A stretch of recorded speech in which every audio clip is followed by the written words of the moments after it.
हफ्तावारी मुसाबका। मरकज़ बसीरत मक्का मुकर्रमा के हफ्तावारी मुसाबके में शिरकत के लिए आप सबका शुक्रिया। इस हफ्ते मुसाबके में सही जवाब देने वालों के नाम हम आपके सामने पेश करते हैं।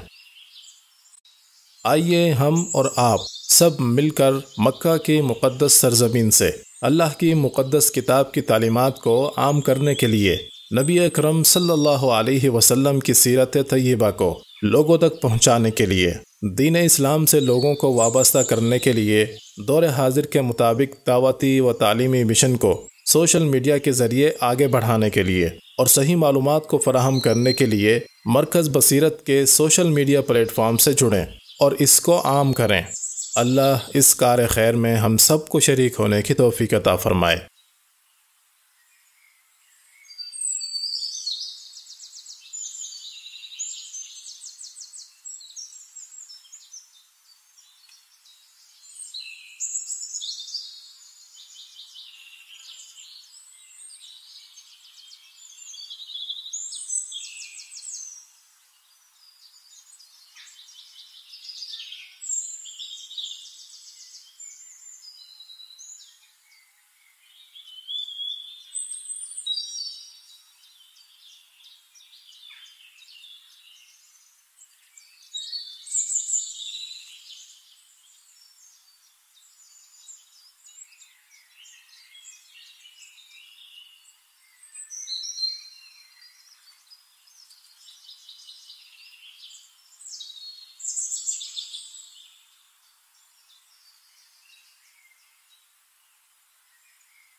तो ये थे उन लोगों के नाम जिन्होंने सही जवाब दिया है। अब आते हैं कुरानदाजी की तरफ।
इनाम हासिल करने वाले शख्स को बहुत बहुत मुबारक हो।